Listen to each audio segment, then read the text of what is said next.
50 लोग होते हैं उस समारोह में जो कालर चौड़ा करके मोटी गर्दन करके बैठे होते हैं। और भाई क्वालिटी ठीक है कि नहीं है? First class. बहुत मेहनत से लाना पड़ता है। आजकल पुलिस बहुत परेशान करती है, रेट भी ज्यादा हो गया है। तो मेरा जिगरा है कि मैं ले आता हूँ। मार्केट में तो 6 लाख से कम की नहीं मिलती, तो अपने भाई हैं तो इनको 4 कर दिया।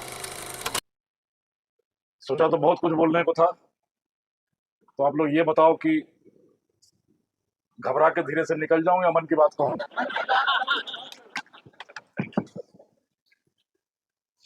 यहाँ पधारी हुई मातृशक्ति, मारवाड़ की मिट्टी की महिमा के मंजर से माखते हुए महानुभावों की महामंडली, पत्रकार वृंद और मंचासीन बस इसलिए क्योंकि हमको बोलना था, अदरवाइज ऐसा कोई बड़ा काम हम लोगों ने नहीं किया कि हम मंचासीन हो। मंचासीन तो आप लोगों को होना चाहिए था, जिनकी उदारता से, जिनकी संकल्प शक्ति से नशा मुक्ति की ओर हम लोग बहुत तेजी से आगे बढ़ा। हम तो सिर्फ मंचासीन इसलिए हैं क्योंकि हमको बात कहनी थी। तो मंच पर जितने विराजमान हैं हमारे साथी अधिकारी,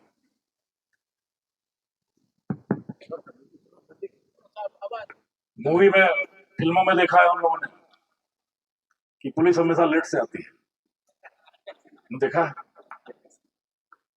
आज भी आप लोगों ने देखा कि पुलिस लेट से आई, बट मूवी में ये नहीं दिखाते कि लेट से आ रही, विलंब से आ रही पुलिस का लोग ऐसी उत्कंठा के साथ इंतजार कर रहे हैं। यह हमारी इस लोकतांत्रिक व्यवस्था की, विधि के द्वारा स्थापित व्यवस्था की शक्ति है, सुदृढ़ता है कि हम विलंब से आए और आप सब इंतजार करते रहे, प्रतीक्षा करते रहे कि एक मुहिम है जिसमें शामिल होना है, सम्मिलित होना है। विलंब तो पहले ही बहुत हो चुका है, नशा मुक्ति तो बहुत पहले हो जानी चाहिए थी, बट देर आए दुरुस्त आए। तो आप सबका इतनी देर तक इतने उदारता से प्रतीक्षा करने के लिए बहुत बहुत आभार, और विलंब से आने के लिए मैं क्षमा याची हूं। बट विलंब का कारण यह था कि कई सारे मुद्दे जैसे आपने उठाए कि बिना नंबर की गाड़ियां, काली फिल्म लगे हुए वाहन, शराब के अवैध अड्डे और बहुत सारी चीजें, इन पर महामंथन चल रहा था, महागवेषणा चल रही थी, ताकि कोई तार्किक और सार्थक समाधान लेकर स्थायी निदान किया जाए। उसमें विलंब हुआ। फिर हम लोग सदर चले गए, वहां पर भी इसी तरीके से नशा मुक्ति का संकल्प शिविर था। वहां भी लोगों ने बड़े उदार हृदय के साथ मुक्त कंठ से अपने विचार रखे। जितने लोग विचार रखना चाहते थे हमने सबको अवसर दिया। ज्ञान जहां से भी अर्जित हो सके अर्जित करना चाहिए। तो बहुत सारी सीख सबक सीखा, तो सीखने की प्रक्रिया में थोड़ा विलंब हुआ। कई सारी बातें हो रही थी श्रेय देने की, कई सारे लोगों ने कहा विकास ने ऐसा कर दिया, ये साहब ने ऐसा कर दिया। ऐसा कुछ भी नहीं, हमने कुछ भी नहीं किया। व्यक्तिगत तौर पर हमने कुछ भी नहीं किया, पद के नाम पर भी हमने कुछ भी नहीं किया। हमने सिर्फ एक काम किया, यह जनमानस की भावना थी, यह लोगों की अनुभूति थी, अनुभव था, मनोकामना थी, विचार थे। हमने सिर्फ उसको अभिव्यक्ति दी। किसी न किसी को पहल लेना था, पहल करनी थी, तो हमने पहल की। पुलिस के पहल करने का कारण यह था, गिर तो नहीं जाएगा नीचे? नहीं। आप लोग थोड़ी देर सुनेंगे ना जी।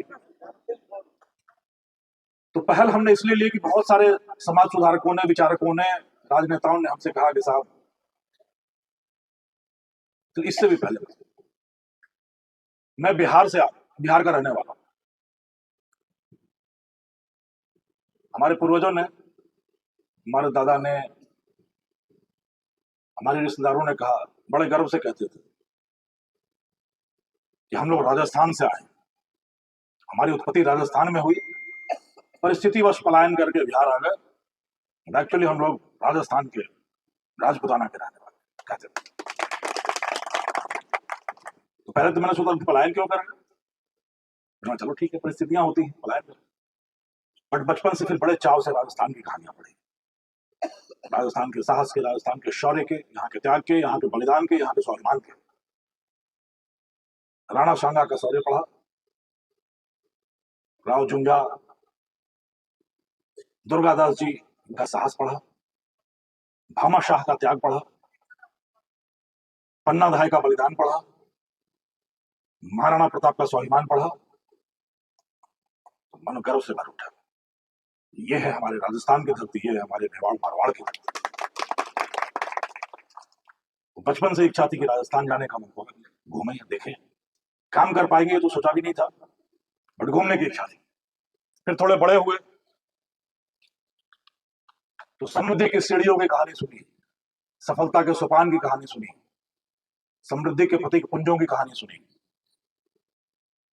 आप सबको यह जानकर गर्व होगा कि विश्व के कोने कोने में, चाहे सिलिकॉन वैली हो, कैलिफोर्निया हो, फ्लोरिडा हो, ऑस्ट्रेलिया हो, यूरोप हो, अफ्रीका हो, हर जगह अपनी उद्यमशीलता से, अपनी मेधा शक्ति से, अपने बाहुबल से, अपने संकल्प शक्ति से सफलता का परचम लहराया है तो हमारे राजस्थान के लोगों ने।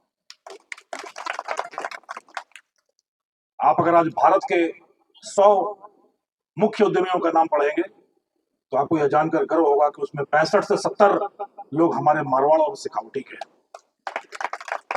प्रकृति ने बहुत कम दिया, पानी नहीं था।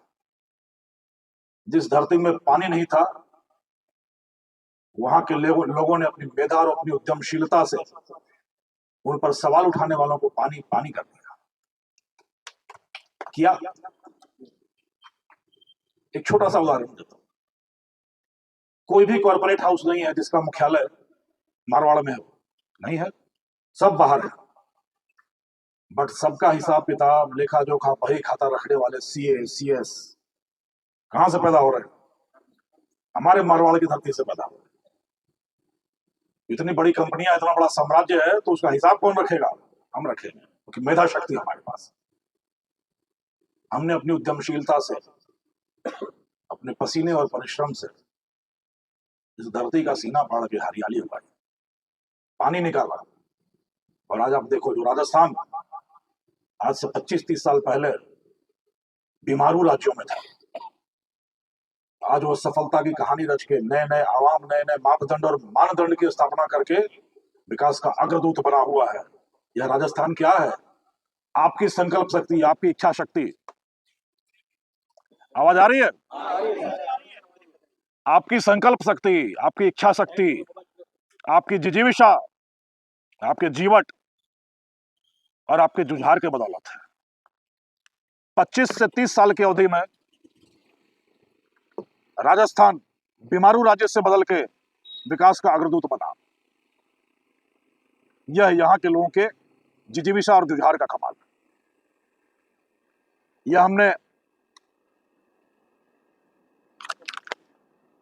यह हमने जब बड़े हो रहे थे तब देखा। फिर किस्मत ने करवट ली, भारतीय पुलिस सेवा में आए, नागालैंड कैडर मिला, नागालैंड के 2.5 साल वहां नौकरी की। किस्मत को कोसते रहे कि कहां क्या हुआ। किस्मत ने फिर करवट ली। अभी एक बहन पूछ रही थी कि महिलाएं क्या कर सकती हैं।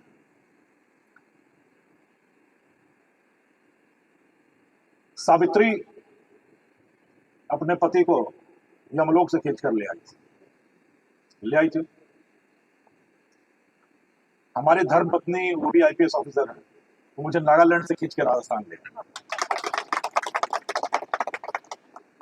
तो यह शक्ति होती है महिला शक्ति।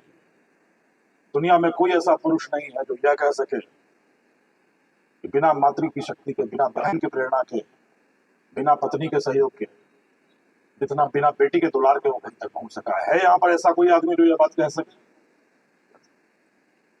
मुझे याद है कि मैं गालियां बहुत दिया करता था।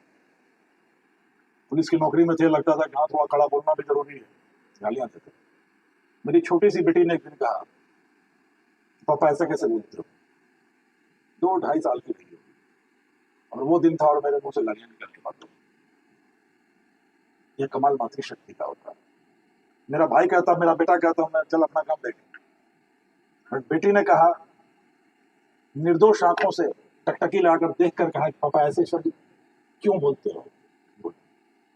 तो हमारी मातृशक्ति ये काम, जो हमारे समाज में नशे की लत के शिकार हो चुके हैं, नशेड़ी हो चुके हैं, नशाखोर हो चुके हैं, यदि महिला शक्ति उनकी प्रेरणा बन के, उनका प्रोत्साहन बन के, उनका तिरस्कार नहीं करता, उन पर लांछन नहीं लगाता, लत से बाहर निकलने के लिए यदि आप उनकी प्रेरणा बन जाओ, प्रोत्साहन बन जाओ, तो आप सबसे बड़ा शक्ति पुंज हो। याद करो, जब देवताओं में भी जहां विष्णु की शक्ति असफल हो जाती है, जहां शिव की शक्ति असफल हो जाती है, जहां इंद्र का सिंहासन ढोने लगता है, तब उसकी रक्षा के लिए दुर्गा आती है, काली आती है, पार्वती आती है। जब देव दानव युद्ध में दशरथ के रथ का पहिया निकलने लगता है, तो कैकेयी अपनी उंगली लगाकर उस रथ को बचाती है। जब नरकासुर के वध के लिए कृष्ण जाते हैं, तो सत्यभामा उनका सारथी बनकर जाती है, तभी वो नरकासुर का वध कर पाते हैं। तो महिला शक्ति का यह कमाल है, और यह भूमिका है जो आपको निभानी है। अब नशे पे आओ। तो जब राजस्थान में आया, राजस्थान की धरती पर आया, तो मन में बड़ा सुकून था, एक इत्मीनान था, और एक ही शब्द मेरे मन में गूंज रहा था, घर वापसी। पीढ़ियों के बाद घर वापसी, घर आ गया। अब उसी गर्व, गौरव और गरिमा को जिया गया, देखा भी। पर एक छोटा सा धक्का लगा। हमने देखा राजस्थान, खास करके मारवाड़, मेरी पहली पोस्टिंग सोजत में हुई एएसपी के रूप में, फिर कुछ दिन में जोधपुर रहा, उसके बाद पिछले 18 साल मैंने पूर्वी राजस्थान में काटे। पूर्वी राजस्थान में पुलिस के लिए चुनौतियां थोड़ी ज्यादा रहती हैं। जहां पुलिस के लिए चुनौतियां नहीं आती, सहयोग आता, वहां चुनौतियां आती। तो मुझे वो अवसर दिया गया चुनौतियों से निपटने। तो जब मैं आया तो देखा कि यहाँ की स्थिति मोर की तरह है, राष्ट्रीय पक्षी मोर की तरह। लोगों ने भी यही बताया कि जब हम नाचते हैं तो हमारे पंख आकर्षित करते हैं, हमारा नीला वर्ण सुशोभित करता है, हमारी कलगी मुकुट की तरह दिखती है, पर फिर भी मोर की आंखों से आंसू बहते हैं। कोई बता सकता है कारण उसका? अपने बदसूरत पैरों की तरफ। बहुत सही, थैंक यू। तो सब कुछ था हमारे पास पंख थे, खूबसूरत नीला वर्ण था, कलगी थी, और पांव बदसूरत हो रहे थे। आप बता सकते हो क्यों हो रहे थे? सारा संसार हमारी उद्यमशीलता का लोहा मान रहा था, प्रतिकूल परिस्थितियों के प्रतिकार में हमारी जिजीविषा का लोहा मान रहा था। पर मादक द्रव्यों की तस्करी, नशे का व्यापार, नशे की तस्करी, आपूर्ति, खपत, नशाखोरी, यह मोर के बदसूरत पांवों की तरह हमारे लिए कलंक, कलुष, अपयश बनकर पड़ी।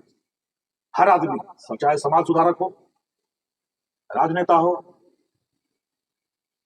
सजग प्रहरी हो,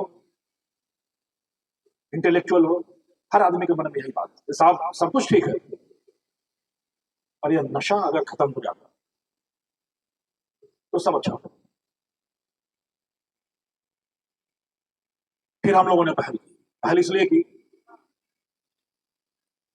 रामचरितमानस में आपने सुना होगा, विनय न मानत जल्दी जड़ा, गए 3 दिन बीत, बोले राम से तब भय बिनु होई।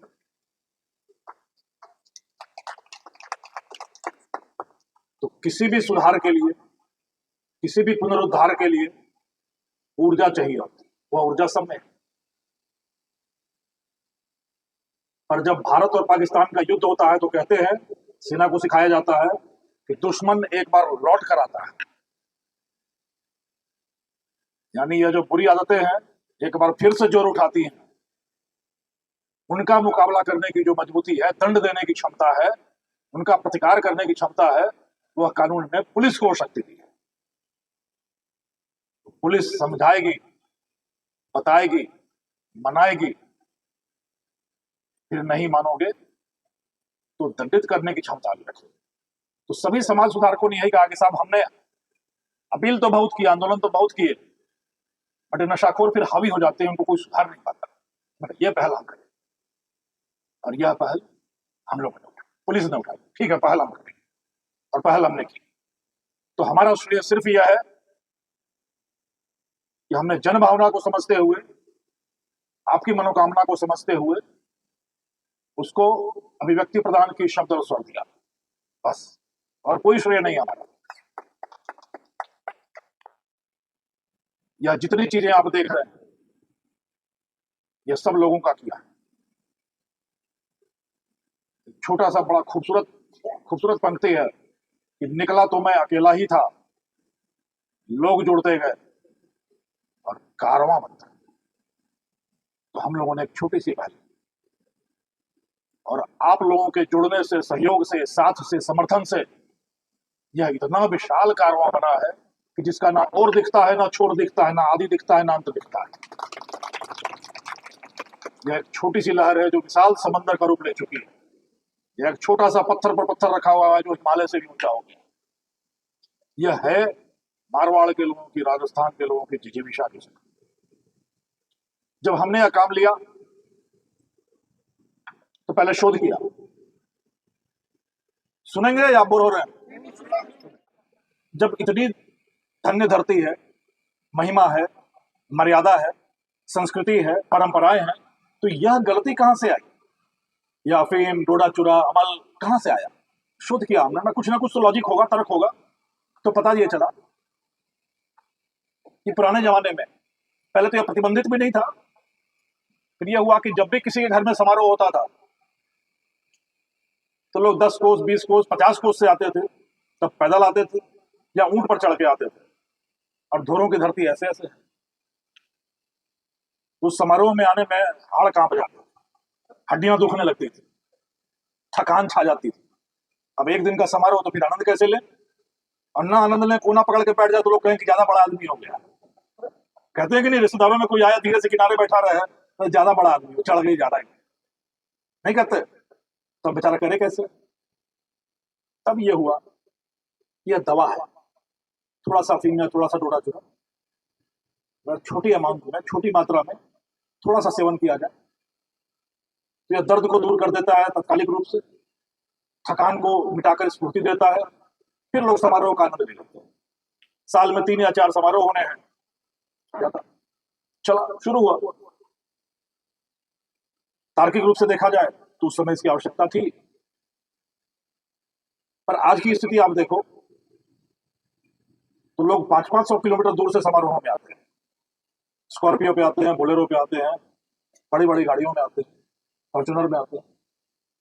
पहले तो थकान नहीं होती, सड़कें इतनी शानदार बनी हुई, थकान नहीं होती, हड्डियां नहीं दुखती, और जो थोड़ी बहुत थकान होती भी है तो जब वहां स्वागत करने वाले मिलते हैं, हमारी तो स्वागत हमारी तो परंपरा है, स्वागत करने वाले मिलते हैं, गले मिलते हैं, तो सारी की सारी थकान काफूर है। और फिर ये डीजे चलता है और जमकर मचलते हैं, थिरकते हैं, सारी थकान का, क्योंकि हमारे हड्डियों में जोर है, हमारी मानसिक शक्ति है, काहे की थकान। और हमारे युवाओं ने तो दुनिया को करके दिखाया है कि जहां जाकर दुनिया थकती है उस थकान के आगे तो हम काम शुरू करते हैं, हमारी शक्ति। तो आज उस चीज की आवश्यकता रही ही नहीं हमारे पास, तो फिर चल कैसे रही है? चल रही है चंद नशाखोर नशेड़ियों के जिद पर।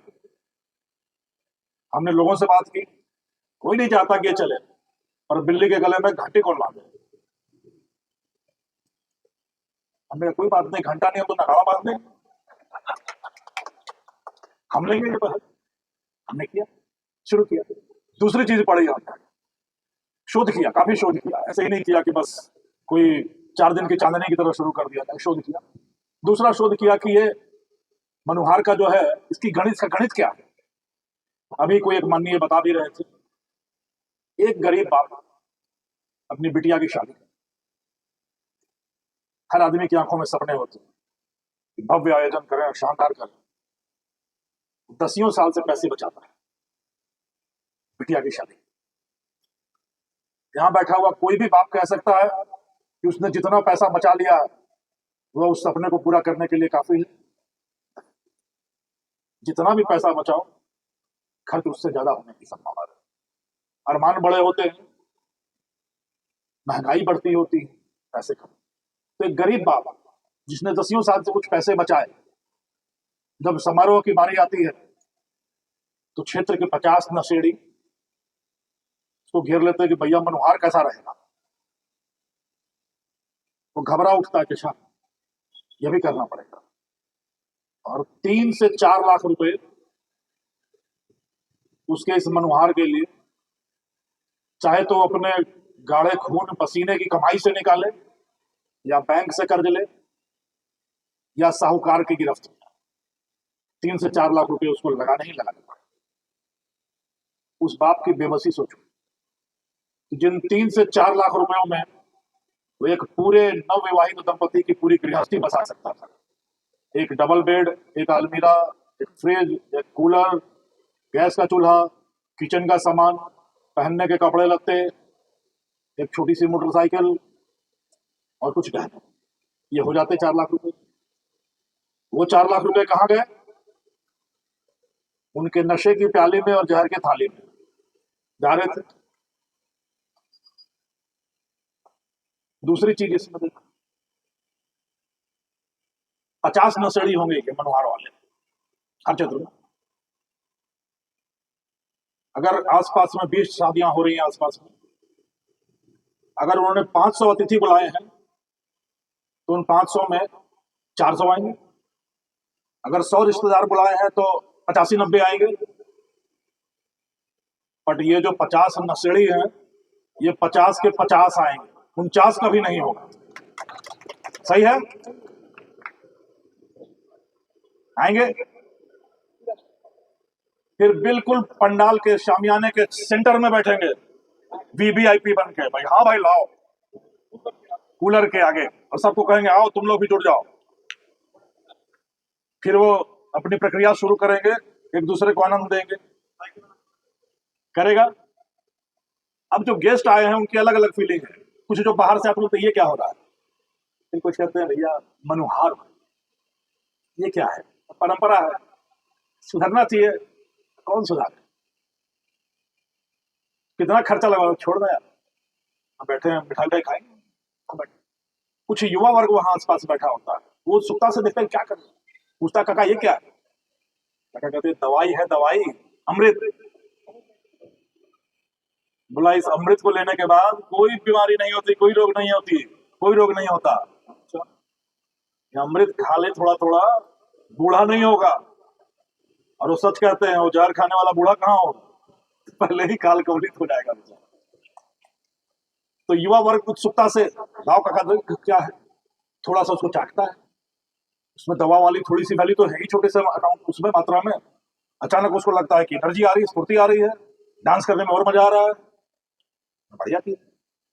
अब महीने में 10 जगह गया, शादी में या सगाई में गया, तो हर जगह उसने थोड़ी थोड़ी ली, हर जगह उसने जम के डांस किया डीजे पे।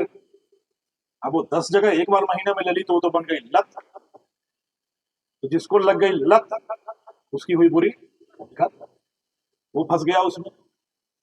फिर और 50 लोग होते हैं उस समारोह में जो काला चौड़ा करके मोटी गर्दन करके बैठे होते हैं। और भाई क्वालिटी ठीक है कि नहीं है?